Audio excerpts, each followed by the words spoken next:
My name is Michelle Foster Leg, and I am in Western North Carolina and a part of the Interagency Sexual Ethics Task Force for COSRO. And delighted to be here and to lead with Rob Vaughn, who will give you a short introduction of who he is when he comes to speak in just a minute. This particular section is going to focus on social media and boundaries around the whole virtual world, which is as gray as it comes, because it is ever evolving. As quick as we can make boundaries and decide what boundaries should be around it, it changes, and we have to continue to adapt the boundaries to fit the current context. And please know that even as we talk about social media and the virtual world, we will also be navigating into the world of pornography, especially online porn, and how that's greatly affecting ministry within the church and beyond the local church. And I need to acknowledge up front that this might be uncomfortable. It might stir up some things within you, and we need to be honest about that. If you need to get up and leave, certainly have permission to do so, and no questions are going to be asked, because we won't know if you're going to the restroom or going to have a mental health break, and all of that's good. Also, please know that Rob and I are passionate. I guess we can use the word passion and porn in the same sentence, but are passionate about helping the church to be real about healthy sexuality and the ways that it's perverted. And some of that is because of our lack of conversation around it. And so I will be leading the first part on social media, and then Rob will be leading the part on pornography. Please know we're both available for any questions that you may have or response that you may have. Just given different genders, we don't want it to be gender specific or gender biased. So I offer that to you. So as we talk about the virtual world, the first place that I want to start is the acknowledgement that just as we have boundaries around the ways that we engage with one another face to face, there are also boundaries around the ways in which we engage in social media and the virtual world. What I'm going to offer to you are the 3 P's that are actually the myths of social media. And that is, the perception is that whoever the other person says that they are is indeed who they are. So that we're honest about what's happening on social media and who our engaging partners are. That everything that we do is private. There is nothing that you can do on the internet that is private. Every click you make is adding to your digital profile and is discoverable with the people with the right information to discover that. So keep that in mind. And then the third piece is, I completely know what they're saying just by the words that they're writing, or I know the intent of what they are offering. We are created to be in physical relationship with one another, and therefore not only do our verbal communication communicate something, so do our nonverbal cues communicate something. And we often lose those when we are talking via a computer or via a screen and a keyboard, whatever shape or size that may be.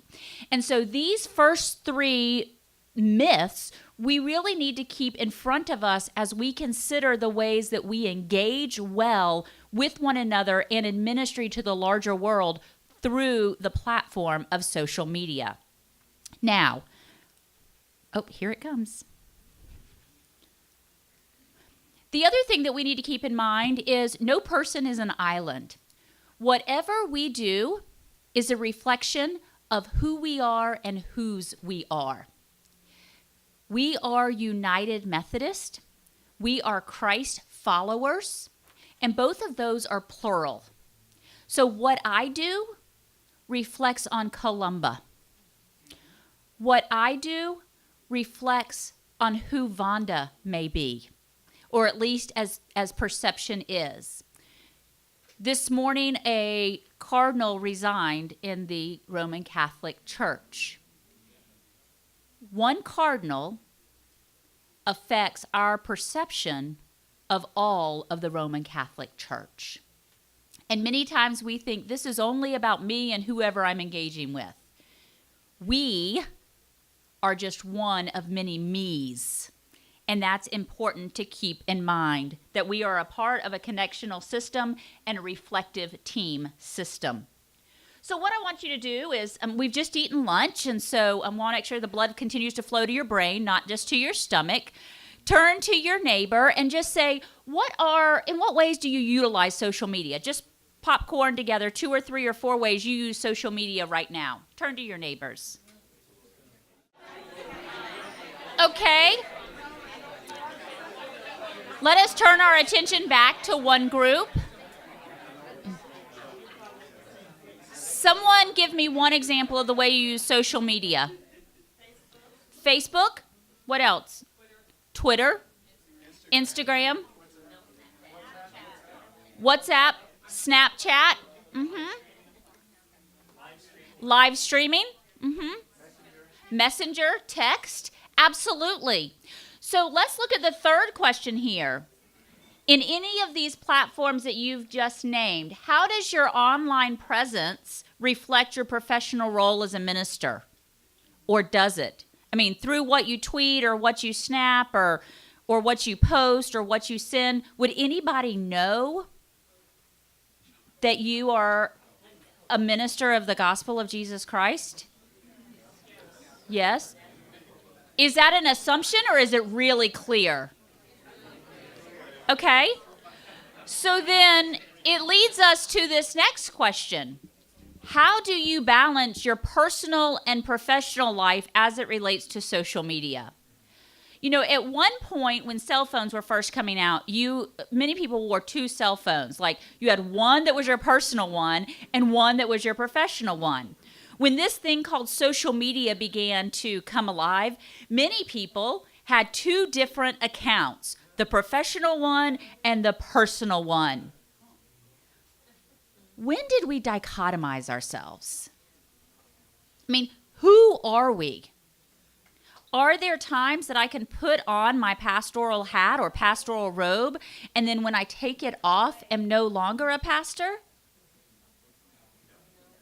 So then, if we cannot separate our role, how do we then recognize our personal life and our professional life in a realm of social media? That's a real question. I want to hear your responses.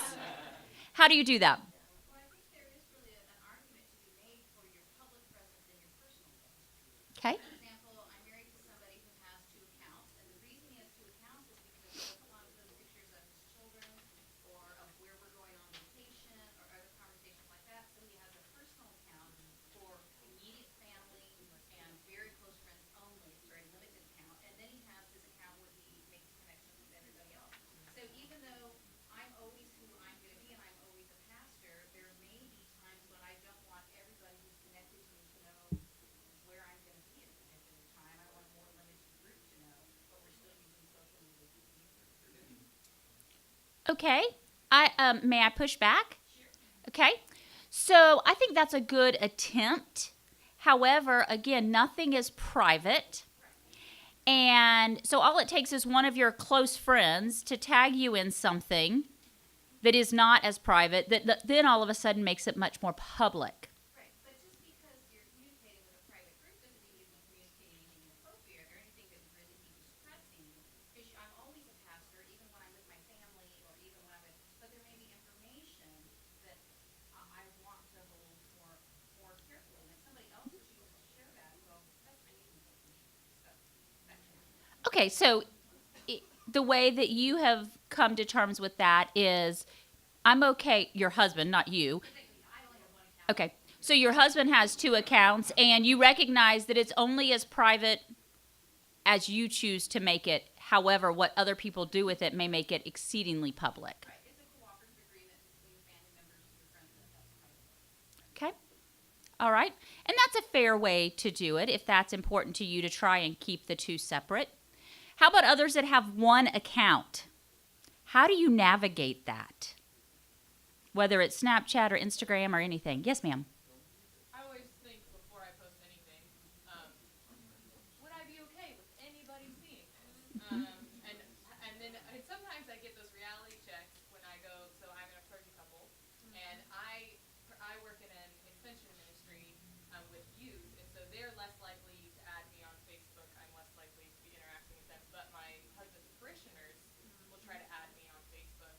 I get the reality check every once in a while if I Baptist church and they mention something like, oh, I saw that you all took the trip to blah blah blah, and it's just a constant reminder that they do see what I'm posting, and to make sure that before I click post that it's something that I'm okay with them knowing.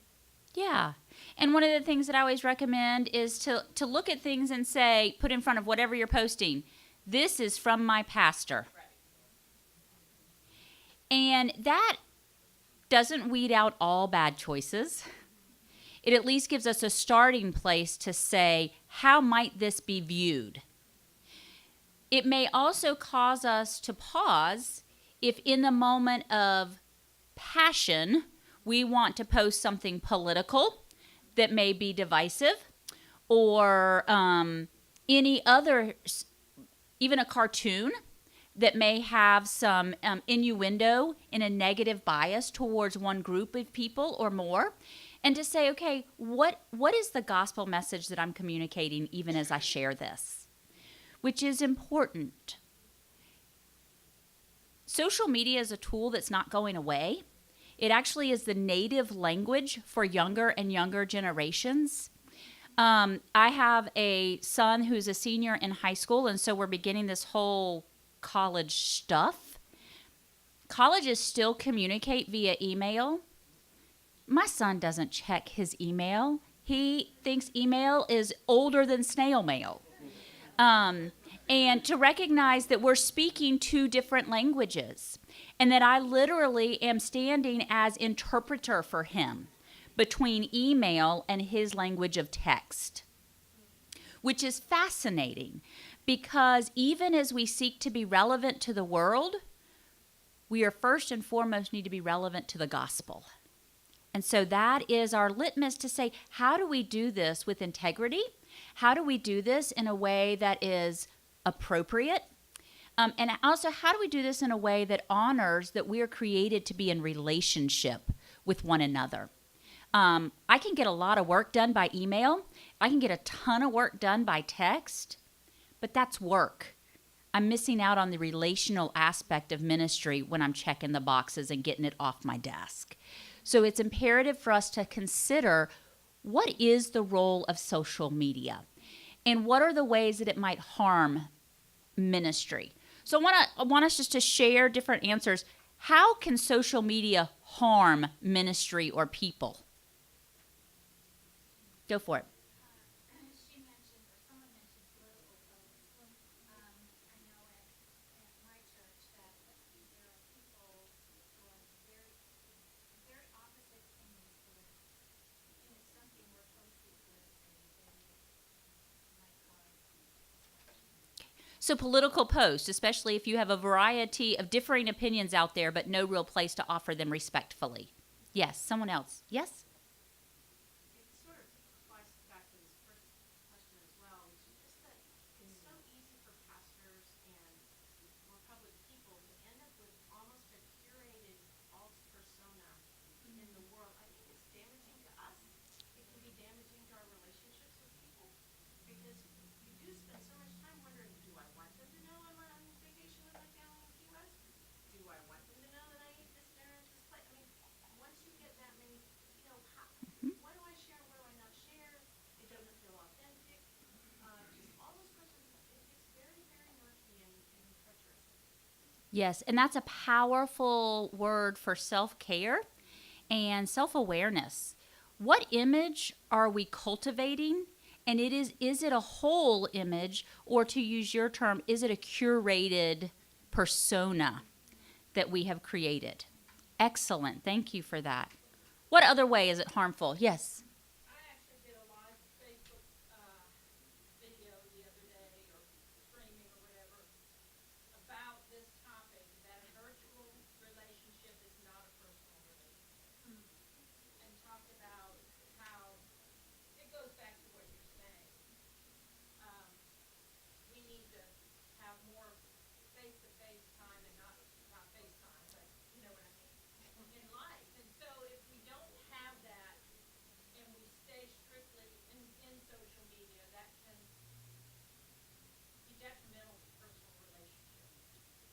Absolutely. So she was saying she actually did a Facebook Live the other day about how FaceTime is not face-to-face time. I just shortened what you said, but that we need real relationships rather than virtual relationships, because virtual relationship is not a real, authentic relationship. Yeah. Yes, ma'am. I have a grandson in college, and he thinks it's a real relationship. They really do. They've never met this person, but this person is their BFF. And I'm like, how can this person be your BFF? You've never met them. Oh, I know all about it. What do you know? And they, they start talking, but there's not, and there is no sense that a personal relationship would be important. You don't think so? So she's saying she has a grandson in college whose BFF is a friend that he or she, he has never met face to face. And she, as the grandmother, is saying, what are you talking about? How can this be a real relationship? You've never even put eyes on them. And again, it goes back to those 3 Ps. Oh, it must be real. I've seen them on the computer. I've seen their handwriting on the screen. How many times have we seen that go awry? Yes. Yes, ma'am. One of the professional aspects of social media as a pastor in a local church that I'm constantly amazed at are the levels to which parishioners think I should follow them on Facebook and know situations of pastoral care, deaths in the family, hospitalizations. Since I've been here, I've had 2 hospitalizations and a death in a family, and it's they don't contact me, they don't text or call the church office, but it all gets back to me like I should have been checking their Facebook pages daily to see if they have any, all my members, even those who don't attend, to see if they have any pastoral care needs that I could perhaps fill. Yes, so what she was saying is it has been her experience, frustrating experience, that her congregants are expecting pastoral care based on what they post rather than communicating directly with her or with the appropriate channels to let them know what's going on. In my local setting, I call that the gospel according to Facebook. And we are very clear with our congregation that the gospel according to Facebook is fine, but we do not operate as pastors related to Facebook. We relate to people. So you let us know, we'll be there. But if you put it on Facebook, thank you for the information, but we have no responsibility to respond. That's a hard line to hold, but it's a retraining. Yes? It can also be dangerous because you can't put the tone of voice in the text, and if you don't add LOL, they think you're being serious when you're really not being serious, or they think that you should be lighter about it when you find it to be something more serious. Right. Again, we all have different interpretations of what we see, even with emojis. So here is an interesting conversation that we had the other day. I was with just some clergy women, and we were talking about the emoji that's like this. Is this praying? For a group of United Methodist gathering together, this is praying. And they said, Michelle, that's not praying. I said, yes, it is. They said, no, it's not. It's high five. So then I was mortified because I was like, oh no, how many people have I thought that I was saying I'm praying for you, and instead I was like, I'm high-fiving you. So, of course, what do? I go to Google, which of course is always truthful, and it says it can be either or. And then I was like, oh, I had one intent, but the message, depending on who is receiving it, is very different.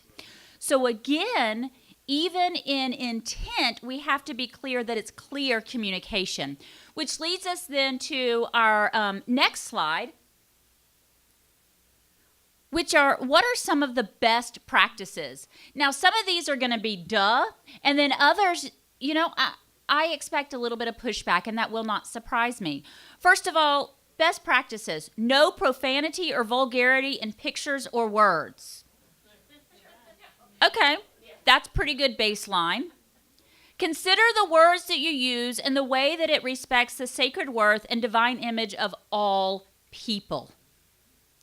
Many times we have slang in our language that from a regional area we may understand, but in a more national or global, may have very different interpretations. And it is important that we are aware of that and mindful of that. And also, just because we think, oh, this is the conversation for everybody. Everybody knows what's going on. It doesn't mean that everybody knows what's going on. Columbus in Ohio. I'm in North Carolina. They don't seem that far apart. They're worlds apart. You know, North Carolina right now, we think of the Gulf Coast about the impact of Hurricane Michael. North Carolina is pretty significantly impacted by Hurricane Michael as well. That's a reality in my world right now. Ohio doesn't have a clue. So if I begin saying, please help, please help, please help, and no further context, you have no idea what I'm asking for help about, but I've made the assumption everybody's operating in my same world. So that's important to keep in mind.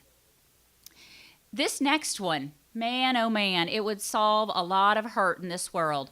Be mindful of the times your anticipated post, email, text, etc. needs to be face-to-face conversation rather than online email, text, Snapchat, etc. That's hard because we are in that Nike era. Just do it. If it feels good, do it. Just get it off your chest and be done. When reality is there's more harm done when we react than if we take the time and respond. Okay? Goes back to our conversation again yesterday. And so I always say, ask the question. HALT is the short for this. HALT before you sin. And ask yourself, am I hungry? Because if you're hungry, it might lead to being hangry. And that's problematic. Are you angry? Are you reacting out of anger? Are you lonely? Are you crying out for some attention or help or companionship? Are you tired? If I'm tired, I am much more likely to bite your head off without thought than if I've had a very restful night and a non-stressful day. But if I'm tired, angry, and hungry, you better get out of the way. So halt and consider, where am I? And what is this going to provoke? And is this really to make me feel good, or is this a pastoral presence that was helpful? That's important. And if you're not sure, sit on it. Wait 12 hours, wait 24 hours. It's amazing what one day can do. So that's very important to keep in mind. Here's the one that always gets interesting. How do you handle friend requests from congregation members? Now, again, some of these sorts of things, if you have a social media policy on your annual conference level, these might be addressed. You may have a social media policy or covenant in your local church, which also would help. It's never a bad thing to have a social media policy in your annual conference and then to have a social media policy or covenant in your local ministry context for those with whom you work and those with whom you serve. It takes a little bit more work, but in the end, when we need to hold someone accountable, it's much easier to hold someone accountable to something we've all agreed to rather than to make it feel subjective and somehow we're attacking one another.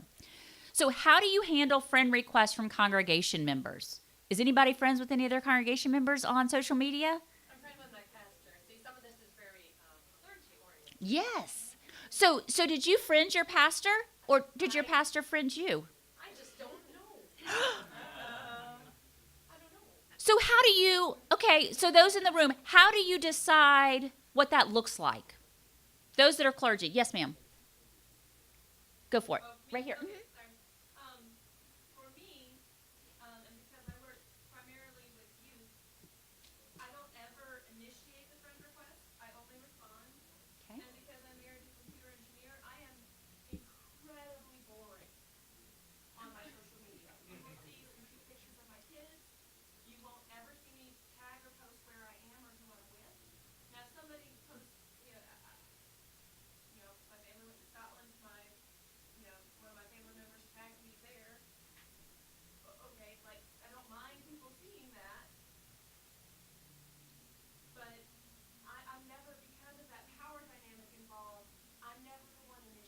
Okay, excellent. So from a power dynamic standpoint, you don't initiate, but you do respond. And is it objectively response? Like if you ask to be my friend, I'll always say yes? I mean, it depends. I mean, Facebook has introduced these wonderful things called snooze or unfollow notifications. So that has happened a few times. So it's interesting. I will typically respond until you show me that I should. And again, this is where some more guidelines may be helpful and further discussion because is it okay if I pick on you for a second? Okay.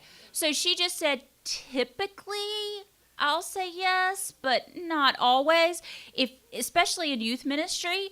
Okay, so what if she says yes to all of you except for Vonda? How's Vonda going to feel about that?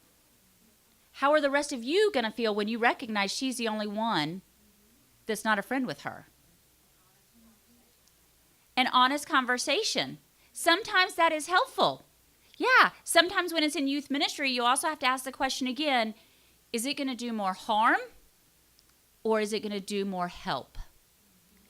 And that's a hard balance because it's the same thing with congregation members that are adult to adult. Sometimes you know this is not what I want to be perceived of as supporting, encouraging, or affirming. So how do I balance that well?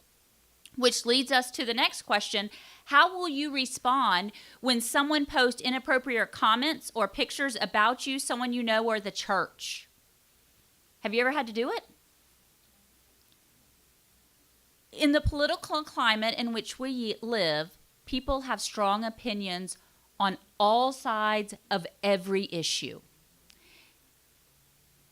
And when something is posted in such a way that can cause harm or perceived harm to others, you have a responsibility to hold one another accountable.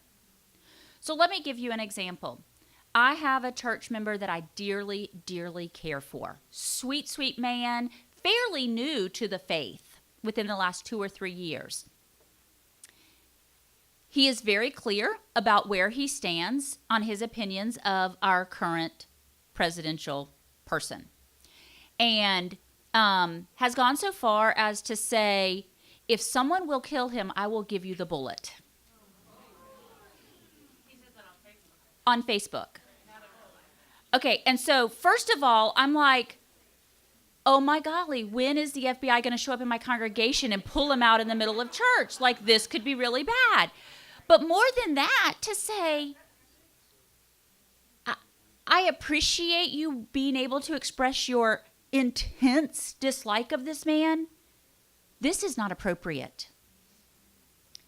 And let's talk about why. And I don't do that on social media.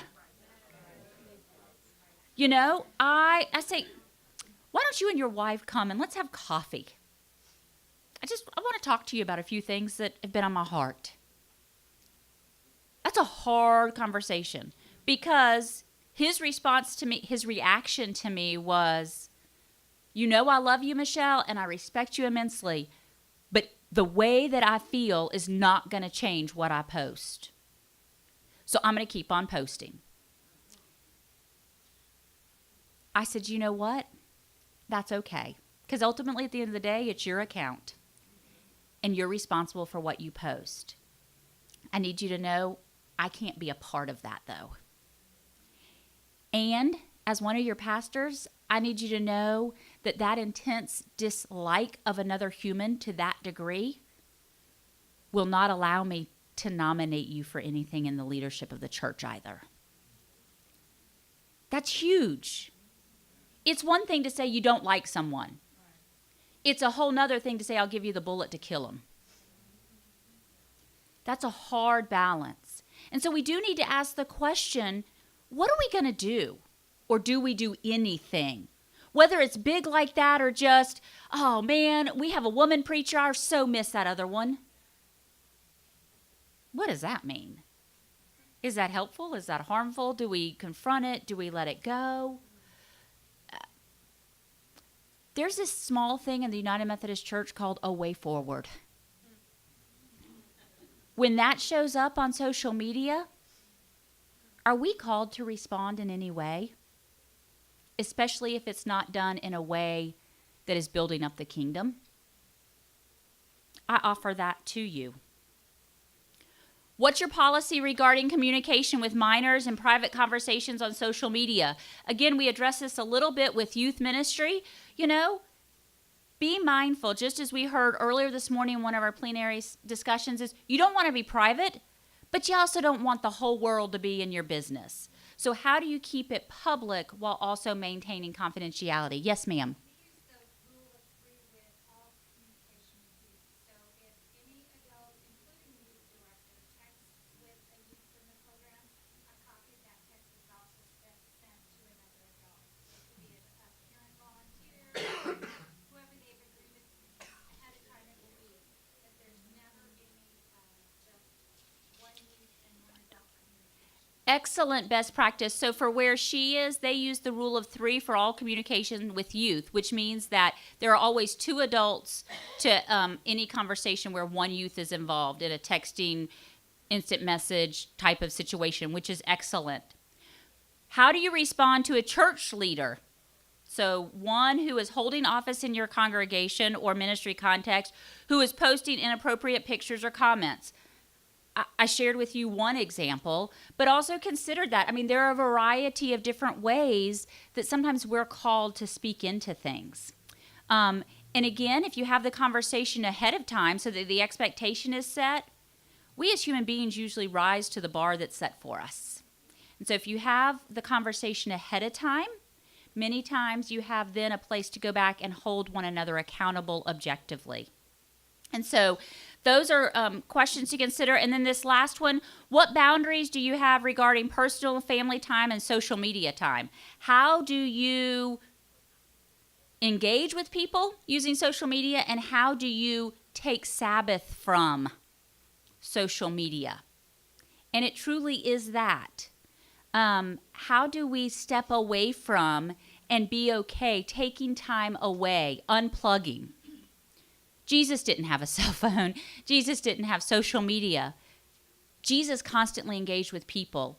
And very often in the Gospels, what are we told that Jesus did? Jesus pulled away to refresh his soul. If Jesus did it, I think it might be a good model for us as well. Now, when we consider that, though, people say, well, what about FOMO? Fear of missing out. What if I miss something? What if I miss someone? What if I miss a death? What if I miss a hospitalization? What if I miss something great? What if I miss a party? What if it's not all about you? What if you engaged wholly with the people that were physically present with you? What if you focused on creating a life unattached to cords? What would it look like if you train those with whom you're in ministry not to expect an instant response? These are important things to consider, because while social media is very, very helpful in ministry with one another, it also has a shadow side, a side that can bring us down and cause us to walk into places that we don't even know we're heading, until we look back and say, I don't know how I got here, and now I don't know how to get out.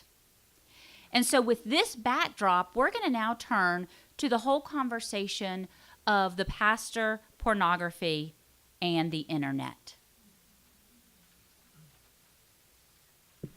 Thanks, Michelle. I'm Rob Vaughn, a pastor in the Virginia Conference, serving Community of Faith, United Methodist, as well as I teach as an adjunct over at Wesley Seminary.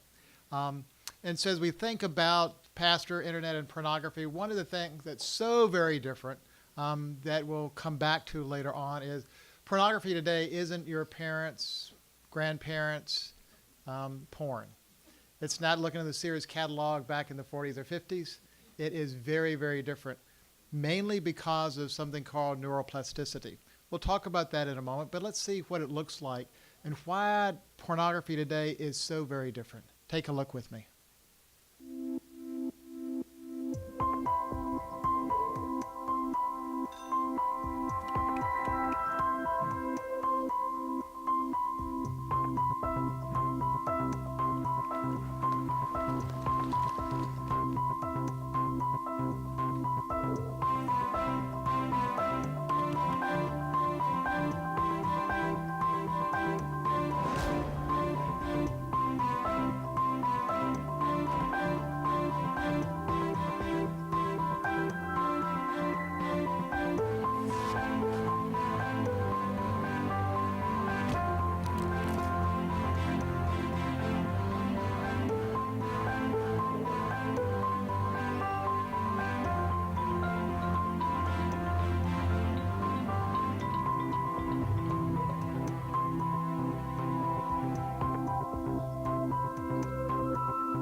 a good and helpful website that has a number of other good and useful resources for us to think about. What's the scope of the problem?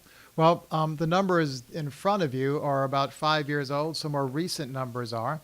About $200,000 is spent on pornography every minute, over 11,000 an hour. There are about almost over 1.5 million people viewing porn per minute. Some of you might be here in the room because it's accessible so easily. And that's one of the difficulties that's different about pornography today. It's affordable, it's accessible, it's available, and it's anonymous. Really different. So every second, this is just 5 years old. So these numbers actually change just about every few weeks. You can see some of the details of what it means, not just for the general population, but you may say, we're United Methodist folks, we're different. It only happens to those Baptists or those non-Christian type folks. Not quite true. The Barna Research put together a really helpful publication not long ago, just a couple of years ago, called The Porn Phenomena. It's still available on Barna's website. Josh McDowell's ministries helped fund that. It's really a really useful look at some of the demographics of pornography. Let's take a look at the spiritual and public health crisis for a moment. 88% of scenes in top-rated or downloaded porn contain violence against women. Like Michelle, I'm passionate about healthy sexuality and sexuality rooted in what our social principles say, that sexuality is a good gift from God, rooted in Genesis, proclaimed throughout the scriptures. It's a great gift from God.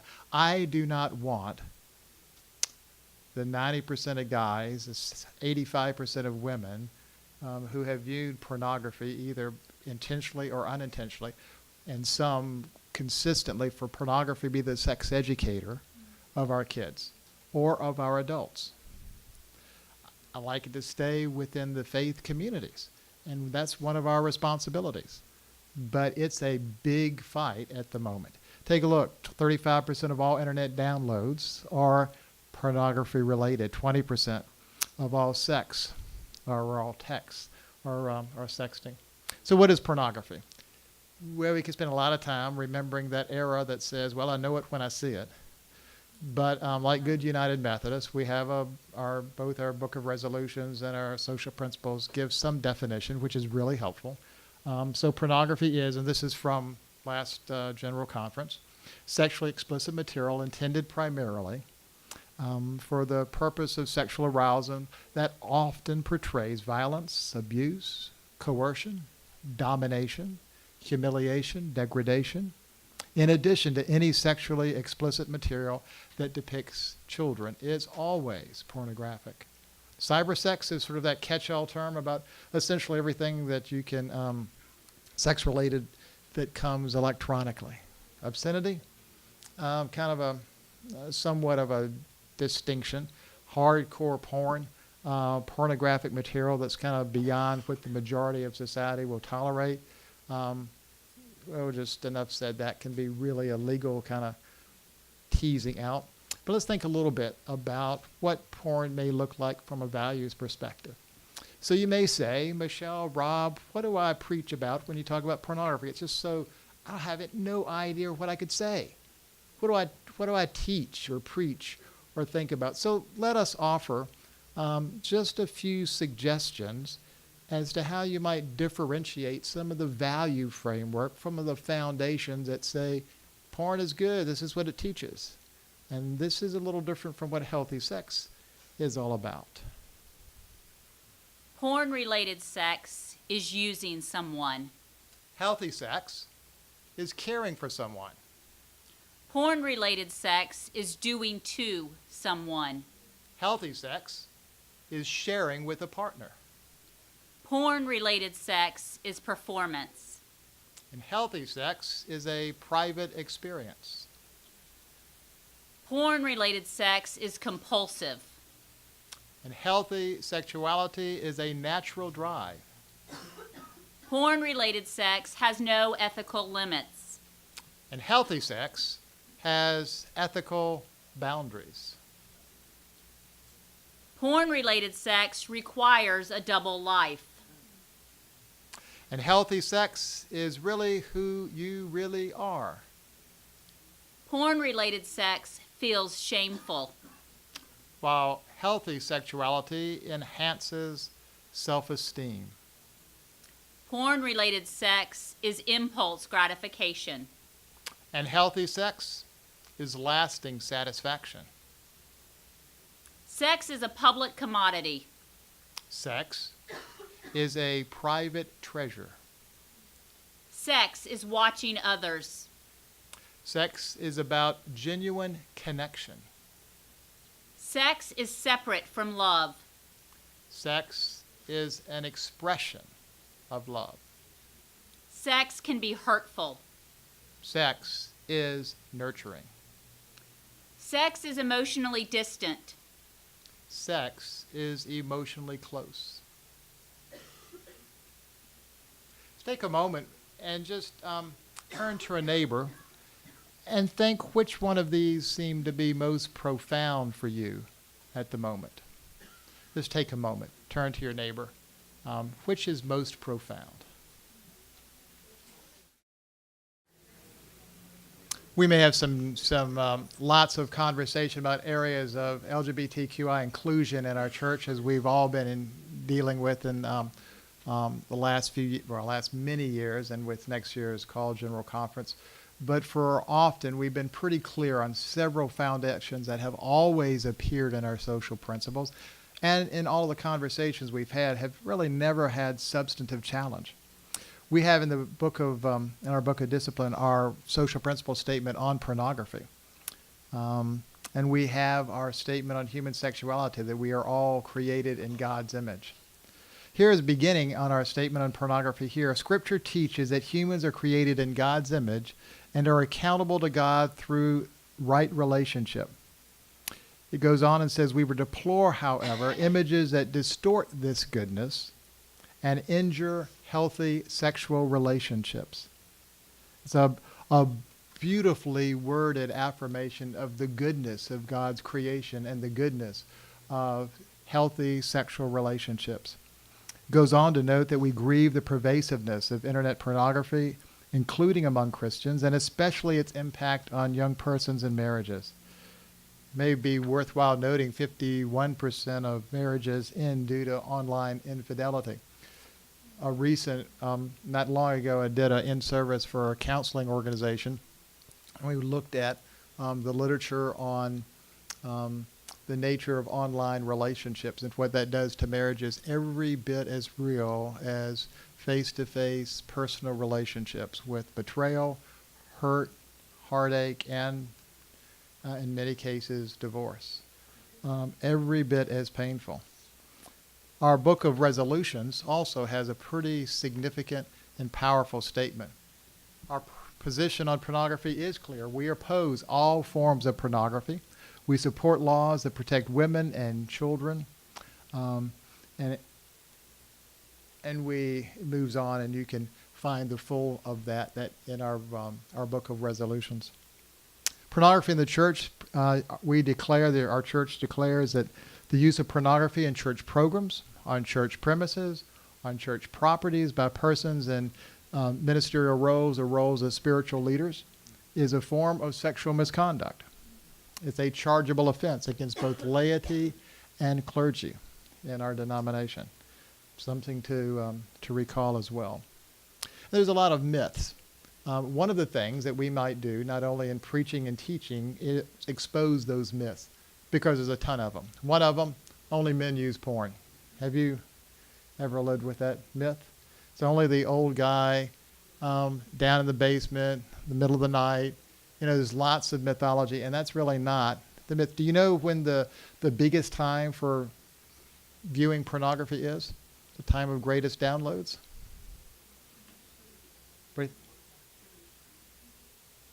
Any guesses? Any other guesses? 9 to 5, Monday through Friday. Now, it's hard not to make an editorial comment about the productivity of the American workforce. I was saying that to a cousin of mine one time, right after I learned that, and she's the HR person for a large multinational, and she says, "Oh yeah, that's big time trouble for us. Also, I've always, until years ago, thought pornography is predominantly a guy thing. That's not true at all. At least 45% of women are regular users. Those who are users of pornography, 45% are women. 13% admit to watching porn even while at work. That was a 12-year-old statistic. That's changed. Another myth that's important to explode, it's only consenting adults. You ever hear of child pornography? If we had much more time, we would talk more about the connection to sex trafficking. Those who are coerced into behavior, either without any choice, coerced from a variety of ways. Another myth, porn is a private matter. It doesn't harm anyone. Ask the person who says, you're not going to get fed tonight, or you're not going to get out of this complex if you don't perform. Another mythology, what's wrong with porn? It's just a couple of folks. They're adults. They can make their own choices. But it's connected to an incredible number of of societal problems. Online porn has a chance to change our brain structures. And because of that, that's the business model and the addictive nature of pornography. It is a behavioral addiction that causes serious harm, spiritually, emotionally, physically, and financially. Our brain, as we mentioned in the very beginning, the neuroplasticity of the brain, the ability that, and we like, it's a wonderful gift of God. It helps create sort of habits and regularity of times of prayer, of times of regular habits that we want for spiritual habits. But the same thing that offers a blessing can sometimes be a curse, because you watch a little porn, you want a little bit more of it. You watch a little bit more of it, you want a little bit more of it. It's a wonderful business model, which is why for the folks who are pornographers, love being able to offer it for free, get you hooked, and then you start paying. And then there's some very significant financial implications for folks who are part of the communities of faith that we're a part of. But it's also, because of the anonymity of it, something that you may not know about initially. The understanding of gender roles in pornography are distorted. We just looked at some of those values of pornography versus healthy sexuality. Relational concepts are often warped. I started including in an undergraduate class I taught for a very long time, about a decade ago, a whole section on pornography, when some of the women in the class started saying, I started self-mutilating because my boyfriend wanted certain things of me, and he got that out of there from the pornography he was watching. And so all of a sudden it became aware, we need to address this head on. And raise that to the point of conversation. Pornography harms individuals, families, congregations and ministry groups, the body of Christ, our witness to the world, and as we talked about a moment ago, just a huge host of social justice implications. So how do we find a theological foundation? You may say, well, what's wrong? How do we, even now? So the thing that's been real helpful for me is a beautiful book from Martin Buber years ago, For I and Thou. And if you're unaware of that, he's a wonderful Jewish philosopher, theologian. And the essence for our conversation today is, how do we relate to others? And in his conceptualization, he speaks of relating to the other as another creation of God's, or relating to the other not as a thou, a reflection of God's presence in the other's life, but as an it, a thing. So we're reducing a person to a thing, and that thing is for my gratification, my use, my abuse, my choice. No longer like me, another beloved child of God, but a thing. So the conceptualization of the other is a child of God, not an it. I thou or I it. A wonderful way, I think, to help us begin to think through what we do with the objectification of others that pornography rests upon. So what else can I teach and preach? I can encourage comprehensive sexuality education. I don't want, Michelle doesn't want, we do not want our teens and our adults to find their education about sexuality from some of the values that we just denoted a few moments ago. That's not the value framework of Scripture.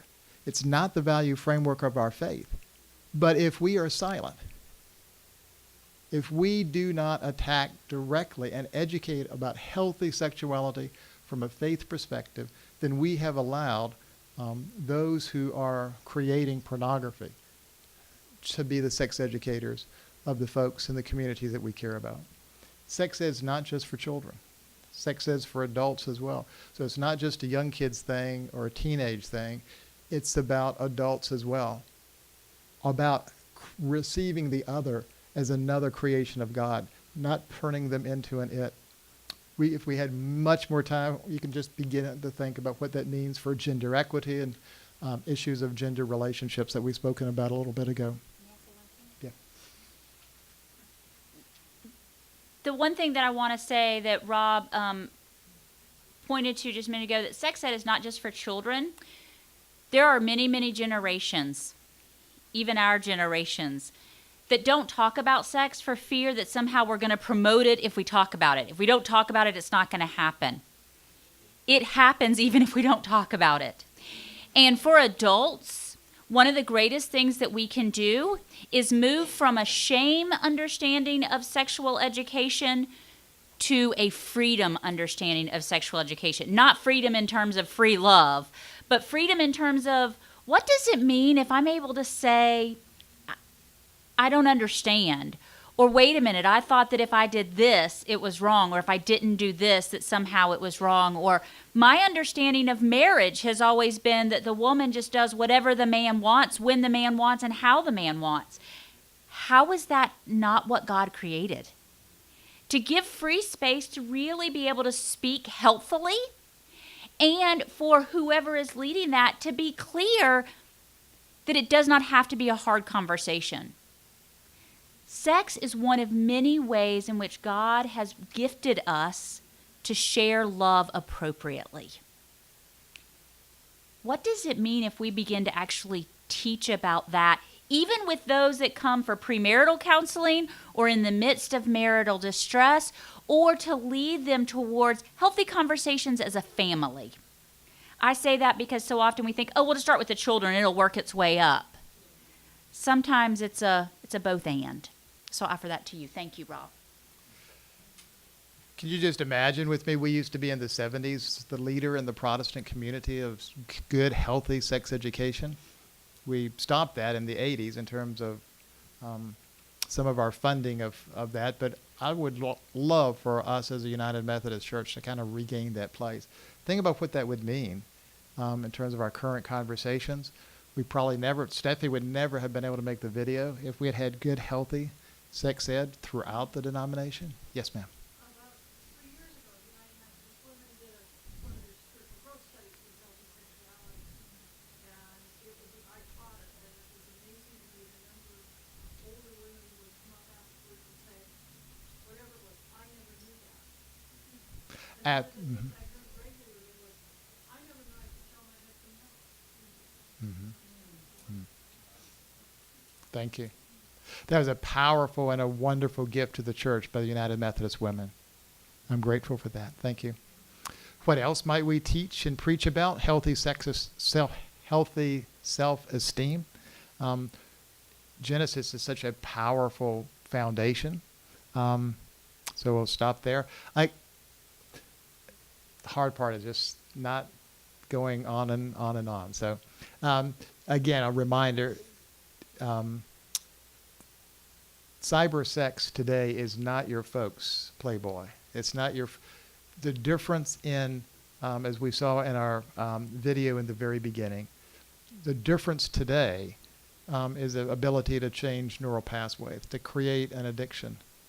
And the affordability, you can be watching from wherever you're sitting today, log on to the Holiday Inns website, pull down just about any kind of pornography you want, absolutely for free. And except for the person sitting next to you, nobody may even know about that.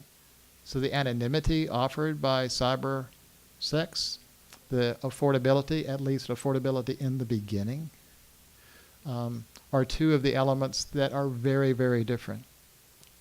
And you can be anonymous. Nobody needs to know, at least in the beginning.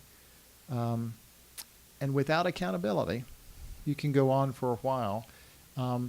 There are a number of unique things about susceptibility of pastors. Those who do the work that spiritual leaders do in our denomination create a unique susceptibility. This is a statement by Pat Carnes, one of the leaders in the field of sex addiction. And Pat says this, see if this resonates with you. Unstructured time, a heavy responsibility for self-direction, and high demands for excellence seems to be the common elements in these situations that are easy triggers for addictive behaviors. So, one of the fellows that's been a researcher and writer, Mark Lassiter, along with a couple of other folks, put together 10 risk factors for clergy. You may recognize these as risk factors for a whole host of other behaviors. Things like role, vocational consequences, isolation, narcissism, immaturity, anger, accountability. Most clergy I know don't have their DSs. Well, I mean, Gray, do you go around to your folks in your district and ask them for a minute-by-minute accounting for their work? I've never had a DS do that. And so that sense of accountability for what do you do throughout the day is up to us to have the integrity to do the work we are called to do, and to be accountable. Hopefully you have an accountability group, but if you don't, you are way more susceptible. Or you might have a sense of entitlement. That daggone finance committee, they won't do anything I want. I'm so tired. I give 125 hours to the church every week. I'm going to go home and, I don't drink, so I'm not going to go to the bar. And I'll just go down in the basement. I'll turn on the computer. I'm entitled to a little bit of whichever way you medicate yourself, and you may find yourself medicating through pornography. I deserve that. I'm entitled to that. Let's set aside some of the moral implications because I give so much. I ought to be able to. And it's so kind of easy to begin to see how folks may see entitlement as a way to suck them into online pornography. Relationships, if you don't have an accountability group, if you don't have healthy relationships with others, we'll hear in just a few minutes about the importance about self-care and health in our next segment. And what you know is that if you don't care for yourself well, then you're going to end up seeking a way of caring for yourself inappropriately with others. Good self-care is the number one prevention strategy for a lot of maladaptive behaviors. Yes, ma'am. Role. So that sense of, I'm the pastor. You should sort of bow down and worship me. I can do anything I want. It is the role. My whole self-esteem is wrapped up in this world. All of who I am is being the pastor. And so because of that, I don't have a healthy relationships with others, a sense of self outside of that particular role. That help? Okay. Let me also say that all of these are also in our flash drive that you got as you came in, and the notes to all of these and the references for the articles from which they came are appended in the notes to these. So if you want to follow up and go a little bit deeper, you'll find that in the resource that was given you as well. I think so. Yes, it's supposed to be. If it's not, I'll be glad to give that to you. There is, they're on our last one. So a couple of good websites that may help follow up from some of these. Fight the New Drug provides some good, helpful info. If you want to go deeper into learning about, that's where our video came from. If you're thinking, I need to find a good qualified therapist, where do I go? One source that I've used frequently is a list of therapists through sexhelp.com. They have lists by geography. Most of those are U.S. and Europe. I've not seen it other places. It's run by the International Association for Trauma and Addiction Professionals. and I found that to be a useful site as well. I found some good articles from the porn is, from terms of values, and healthy sexuality is, comes from a publication by Wendy Maltz. And she has a website called healthysex.com with a number of other, she's a sex and marital therapist. And that's a site that has some good info as well. So, we tried to provide for you a lot of information in a little bit of time. And we recognize that even with this topic, we went 1 mile wide and 1 inch deep. In the information that is on your flash drive, we hope to help you to take it deeper.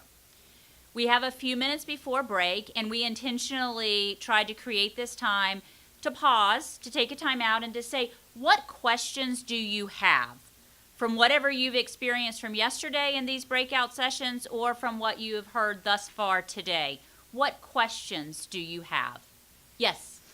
This isn't really a question that, I was talking to, I work in the ministerial office at the city conference anyway, and so when I first came home from seminary, my senior pastor, happened to be something that's called Triple X Church.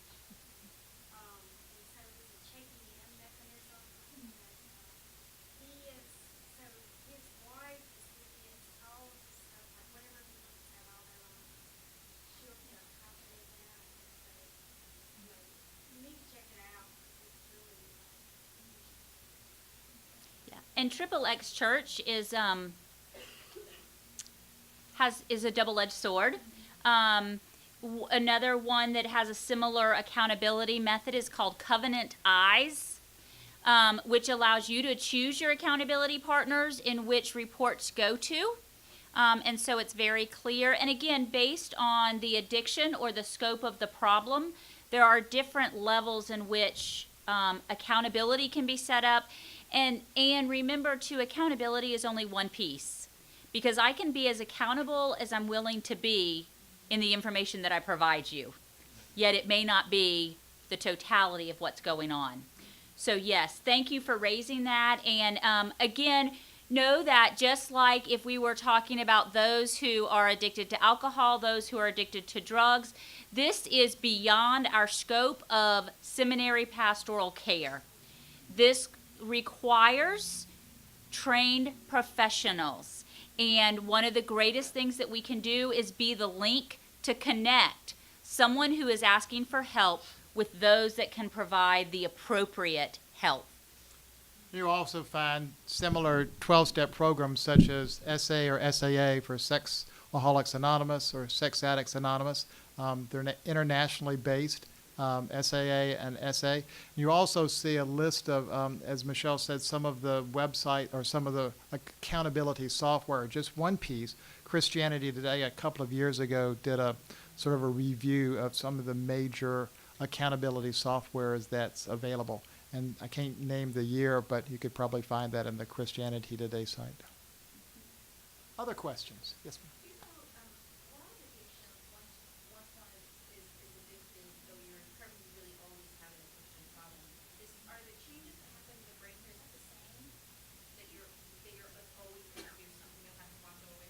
So her question is, with sex addiction or addiction to pornography, like many other addictions, once you are an addict, even when you are in active recovery, you're always an addict. Is it the same? And the answer is yes. Yes, the neuroplasticity of the way that I explain it is that you've mowed a path over and over and over and over again. In recovery, the grass begins to grow on that path, yet you can still see the path that is there. That is the same metaphor for sex addiction and those that are in recovery for sex addiction, is that the pathways are forever there. They may not be as active, but are much more easy to access engagement again. Other questions? Yes. Yes, in my church, I am the vice president for the United Methodist Women, also a marriage and family therapist. And if someone or a group of women should come to me and talk to me about this, especially what I learned here, and feel like I need to open this to the church, and they confide in me. Where do I take it? Do I take it to the pastor? How do I handle that? It's in my hands now, so what do I do with it? So I would say you would begin to think about that in the way that other self-help groups or need for education or pastoral care might be developed.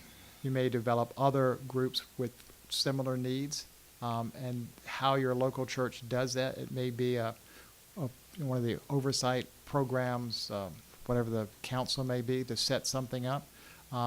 It's a wonderful evangelistic opportunity because there's so few places that deal with issues of sexuality and particularly sex addiction. So it's a great outreach. The process is really a part of how you might do that in your particular community, but it's an incredible gift that you can offer to the community to find health and wholeness and conversation about something so few folks are willing to talk about. So it's not just pastoral care, it's evangelism in a very powerful way as well.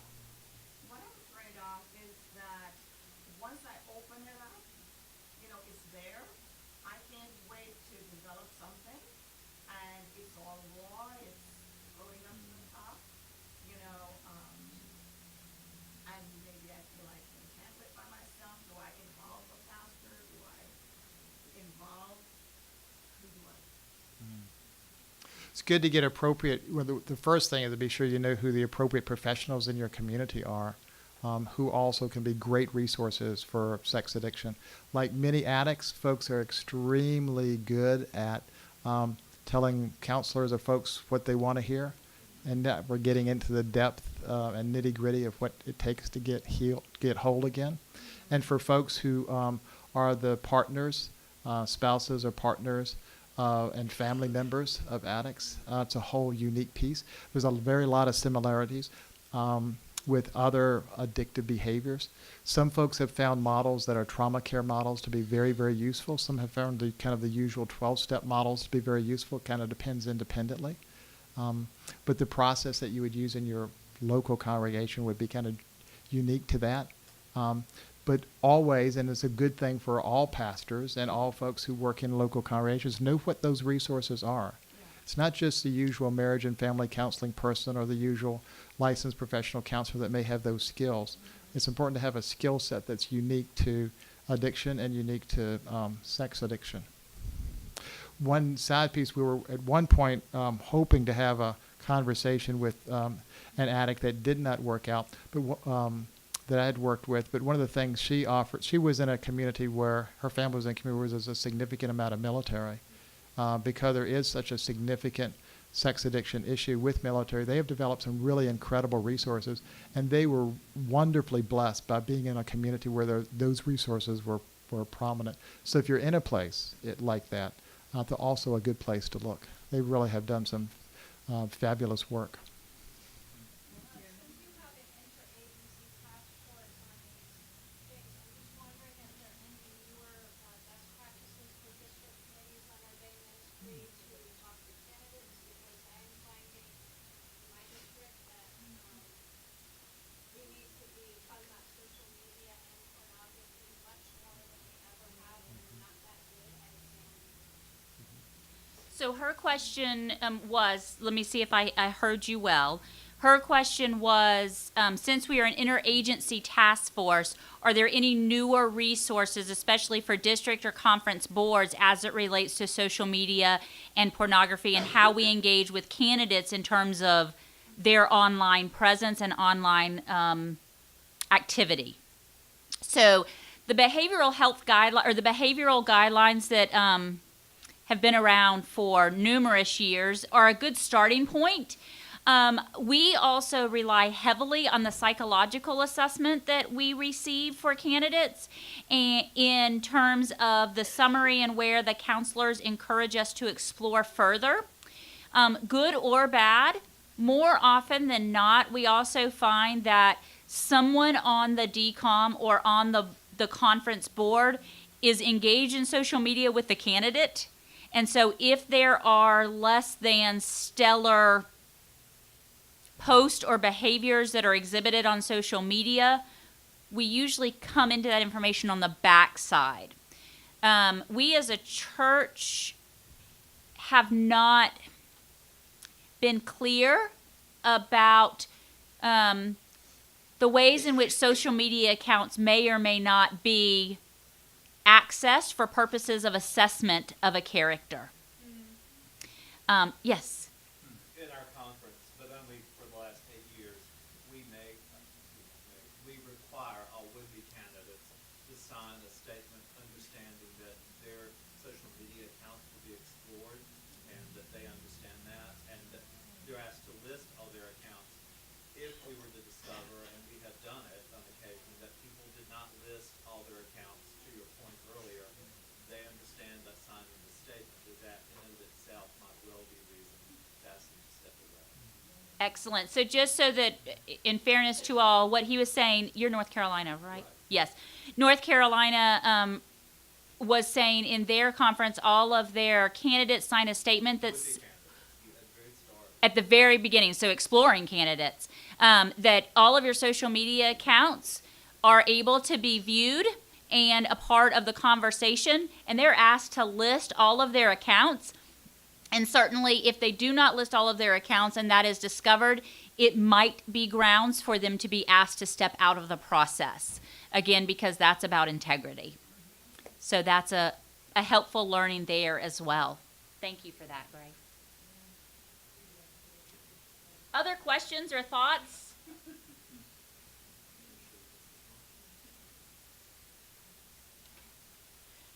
So it behoves us to be proactive. In my case, go home, do my homework, know where the resources are, who are the go-to people in my community, and be ready that if anything comes up, I don't have to wait, the other person don't have to hang around. It's like preaching on domestic violence. It's important to know what those resources are, because just by naming that from the pulpit opens you up to folks coming and saying, Pastor, help me, lay leader, help me. And so to know ahead of that, okay, what am I going to do when I have that person come? What are the good resources? What are the places that I've vetted that I can trust to help be a partner in finding health and wholeness? So that homework is really important first. I would also commend to you, while we don't often think about partnering with educational institutions like middle school, high school, or colleges that may be in our area, their IT departments are very good resources to say, how do we put any type of filters on our systems? How do we even use some accountability measures? If you have wireless or Wi-Fi in your ministry context, is it just wide open for the world? Is it password protected? Is there a limited scope on the bandwidth? So you are not able to download video content, but may be able to look up Wikipedia. Different things like that. These are small little steps that move us towards greater accountability and greater transparency in our behavior. So consider partnering with the school systems and asking those questions. Also, don't be afraid to look up where Alcoholics Anonymous, Sex Addicts Anonymous, any of those different organizations meet, and then reach out to those that may be facilitating those to say, what are the resources you have found most helpful? Because again, that's linking and remembering that we do not exist apart from the world. We exist in the world. And the probability that you have people sitting in your congregation that are actively engaged in pornographic use, that are recovering sex addicts, that are survivors of sexual trauma or sexual abuse, or are perpetrators of sexual trauma and sexual abuse is very, very high. And so how we speak about it and the ways that we handle their fragility when they come to us is of vital importance. They are falling down in front of us saying, Lord, help me. And in those moments are extremely vulnerable. So where is it that we're going to lead them to appropriate care, health, and wholeness? Okay. Rob and I are certainly going to be here and hanging around for a few minutes. We're going to take a break. We're going to come back at 3:30 for our last breakout session on self-care, and it is phenomenal. So make sure you should come back. Columba and Stephanie are going to be leading that.